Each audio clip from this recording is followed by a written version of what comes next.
नमस्कार, मैं Gopal Prasad Gupta, technician electronics, government polytechnic college Jaipur. आज आपके सामने बेसिक इलेक्ट्रॉनिक्स में इलेक्ट्रॉनिक्स सीखते वक्त, इलेक्ट्रॉनिक्स का कार्य करते वक्त कुछ प्राथमिक टूल्स काम में लिए जाते हैं, उनके बारे में कुछ जानकारी उपलब्ध कराऊंगा। कई वीडियो बना रहा हूँ।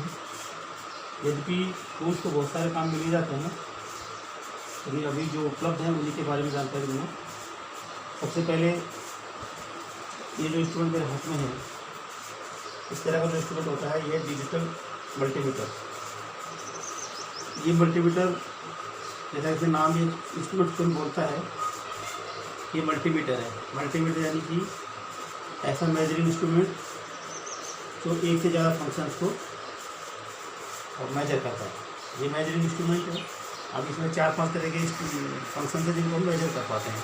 DC voltage, AC voltage, AC current, continuity. कुछ आजकल इस तरह के इंस्ट्रूमेंट्स इससे भी ज़्यादा हाई वर्जन के हैं, जो कि सिर्फ ट्रांजिस्टर टेस्टिंग भी उधर फैसिलिटी होती है, कैपेसिटेंस मेजर करने के लिए और ट्रांजिस्टर को टेस्ट करने के लिए। वो हाई एडवांस मल्टीमीटर होते हैं। तो आपकी जानकारी के लिए ये इंस्ट्रूमेंट मल्टीमीटर है, जो कि एक से ज़्यादा फंक्शन को मेजर करने का काम होता है। इससे हम रेजिस्टेंस, कंटिन्यूटी मेजर कर सकते हैं। मैंने अपने पिछले वीडियो में जैसे बताया था कि हमें रेजिस्टेंस की कलर कोडिंग के द्वारा भी डिजिटल मल्टीमीटर से कैसे वैल्यूज मेजर करते हैं, उसके लिए आपको समझाया था। ये है डिजिटल मल्टीमीटर, जो कि मेजरिंग में काम आता है। ये ब्रूस है। सामान्यतया तो जरूरी इलेक्ट्रॉनिक भी काम है, लेकिन जो पीसीबी कार्डबोर्ड सर्किट्स होते हैं उसको भी सफाई करने के लिए, इससे छोटी ब्रूस भी होती है, उसको सफाई कर उनमें जैसे डस्ट आ जाती है, मिट्टी आ जाती है, उनको साफ़ करने के लिए ब्रूस का उपयोग किया जाता है, ताकि हम इसके द्वारा सफाई कर सकें। किसी भी इंस्ट्रूमेंट के अंदर डस्ट चल जाती है तो हाथ नहीं पहुँच सकता, हाथ गंदे होते हैं, तो हम इस ब्रूस की सहायता से इसका सफाई करते हैं। अभी पीसीबी बोर्ड नहीं है, अन्यथा उसकी सफाई कैसे की जाती है, इस तरह की ब्रूस हम इसमें यूज़ करते हैं।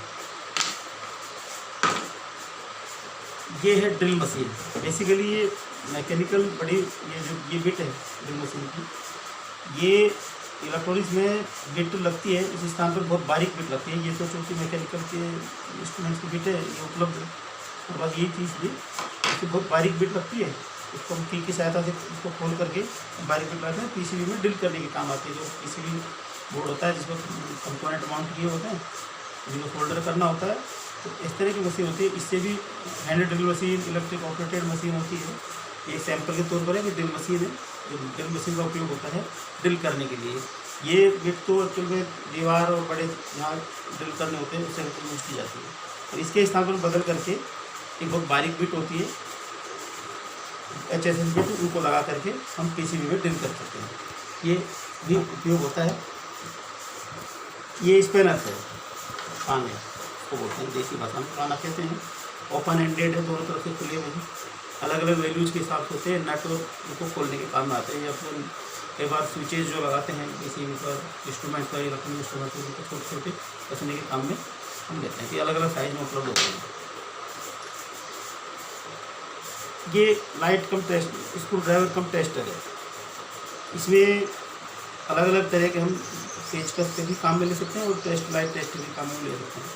ये फ्लैट स्क्रू ड्राइवर, इसको लगाया जाता है, वो टेस्टिंग के तौर पर काम में ले सकते हैं। उसको कसने से ये एज ए टेस्टर बन गया, लाइट टेस्टर भी, और एक स्क्रू ड्राइवर का भी काम करता है।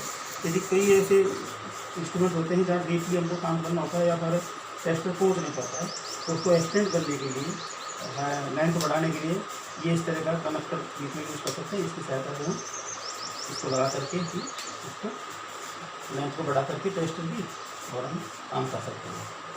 ये बेसिकली छोटी छोटी जानकारियाँ हैं जो कि इलेक्ट्रॉनिक्स हो या मैकेनिकल रेफ्रिजरेशन कहीं भी इसका उपयोग किया जा सकता है काम करने के लिए। इस तरह से टूल्स को काम करते हैं। ये क्रॉस हेड स्क्रू ड्राइवर है। इसमें ऐसे स्क्रू जिनमें कि क्रॉस में बने होते हैं। ये तो फ्लैट है, ये दोनों में अंतर है। ये फ्लैट है, ये क्रॉस हेड है। जो चौकोर स्क्रूज है उनको खोलने करने के लिए इस तरह के स्क्रूज काम में लेते हैं। तो यद्यपि इलेक्ट्रॉनिक्स में और भी बहुत बारीक स्क्रू ड्राइवर काम जरूरत पड़ती है। ये क्रॉस हेड उससे थोड़ा छोटा है, इसे भी बारीक और होता है जैसे मोबाइल वगैरह खोलना है, उसके पेज खोलने तो बहुत बारीक के काम में लिए जाते हैं। अभी सैम्पल तो मैं दिखा रहा हूँ, बाकी इससे भी पतले और बारीक काम आते हैं, इसको उसको खोलने के काम होते हैं। स्क्रूज है, स्क्रू ड्राइवर्स हैं। ये चीडल कहलाती है, छेनी है ये भी जब आप फील्ड में काम करते हैं या फिर तो उसमें कई ऐसे आवश्यकताएँ पड़ती है बॉडी पर भी, तो उस समय इनका यूज करते हैं। ये हेक्सा है, इसमें ये ब्लेड लगी होती है, मुझे पीसीबी को काटना है या फिर कुछ करना है तो उस समय ऐसी चीज़ों की जरूरत पड़ती है। यदि भी कोई ज़रूरी नहीं कि इलेक्ट्रॉनिक्स में काम में आते हैं। ये यूनिवर्सल टूल है जो कि मैकेनिकल में भी काम में लिया जा सकता है, और इसका नाम है हेक्सा ब्लेड। ये ब्लेड लगी होती है, इसको हम पोल्ट्री टूटने पर बिल्कुल चेंज भी कर सकते हैं। ये इलेक्ट्रॉनिक्स में भी काम आती है। इलेक्ट्रॉनिक्स में जैसे पीसीबी काटनी है या उसको छोटे मोटे आइटम को काट के सेट करना होता है, उस समय इसकी सहायता से हम यूज करते हैं। ये फाइल है। कई बार क्या होता है कि इंस्ट्रूमेंट पे रखे रखे या पीसीबी बोर्ड के कंपोनेंट पे रखे रखे एक तो कोरोजन आ जाता है, जंग आ जाता है, तो हम उसको थोड़ा सा टेनिंग पेपर की सहायता से या फाइल की सहायता से जिस करके साफ कर सकते हैं। कई बार ऐसे कंपोनेंट होते हैं जो रखे रखे कोरोजन खा जाते हैं, उनको भी हम इसकी सहायता से थोड़ा सा रख के साफ कर सकते हैं, इस काम ले जाते हैं। This is wire stripper. Basically इसमें वी शेप में जो बना हुआ है, ये वायर को इंसुलेशन रिमूवर भी कहलाता है।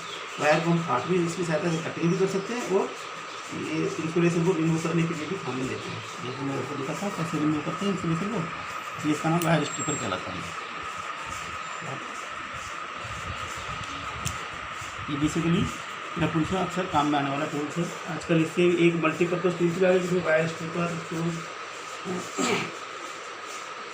वायर सब एक साथ ही होते हैं। तो ये अलग अलग टूल्स हैं, ये इस काम में लिए जाते हैं। ये कटर है, वायर कटर। जैसे कोई कठोर वायर है उसको हमें काटना होता है, इस तरह की चीज़ों से हम इसको काट सकते हैं। ये कटर,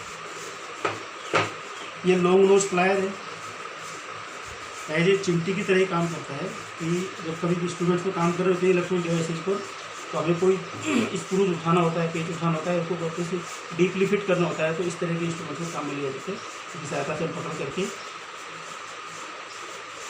जैसे इसको पकड़ के मुझे कहीं पर फिट करना है तो इसको पकड़ के अंदर में फिट कर सकता हूँ। इस तरह के लॉन्ग नोज प्लायर काम में लिए जाते हैं। ये फ्लैट प्लायर है, ये थोड़ा हैवी वर्क के लिए होता है कि पेज को टाइट करना है, बड़े पेज स्क्रूज होते हैं उनको टाइट करना है, इसमें काम में लेते हैं। किसी को खोलना है तब काम में लेते हैं। ये हैमर है, यद्यपि इलेक्ट्रॉनिक से छोटे हैमर ही ज़्यादातर काम में आते हैं, और चूँकि हैमर है इस तरह से छोटी साइज में होते हैं, जो हैमरिंग का काम लेते हैं, जिससे चोट वोट करने की जानकारी होती है सबको, फिर भी हमारे काम के जो टूल्स हैं जो अक्सर सब्जेक्ट में काम आता है। ये सोल्डरिंग आयरन कहलाता है। सोल्डरन का सोल्डरिंग आयरन है, 25 वाट का अच्छी क्वालिटी का सोल्डरिंग आयरन होता है। जब आप पीसीबी पे काम करते हो, सोल्डरिंग करना, डीसोल्डरिंग करना, उस समय इसकी आवश्यकता पड़ती है। जब हम कंपोनेंट को फिट करते हैं या कोई सर्किट बनाया जाता है अलग अलग कंपोनेंट की सहायता से, डायोड, रजिस्टर, आईसी जो है ट्रांजिस्टर लेकर भी, उनको हम इसके इलेक्ट्रिक की सहायता से बिजली पर लगाते हैं, जो गर्म होता है, लगभग 200 डिग्री पर सोल्डर फ्लक्स लेके पिघलाया जाता है और हम इसे सोल्डरिंग करते हैं। जब आप फील्ड में काम करेंगे तो आगे की क्लासेज में आएंगे तो आपको सोल्डरिंग कैसे की जाती है उसमें इसका उपयोग करना बताएंगे। ये इलेक्ट्रॉनिक का इंपॉर्टेंट टूल्स है, और इसके बगैर कभी भी काम करना होता है तो इंस्ट्रूमेंट टेक्नीशियन के पास में इस तरह की चीज़ होनी चाहिए, हमेशा काम आने वाला। मित्रों, मेरे पास में अभी इतने ही टूल्स हैं जिनके बारे में मैंने जानकारी दी है। वैसे तो बहुत सारे टूल्स होते हैं, लेकिन ये प्राथमिक जानकारी है ताकि आपको नॉलेज चले और उनका नाम भी पता चले कि किस टूल का क्या नाम है और क्या उपयोग होता है। धन्यवाद।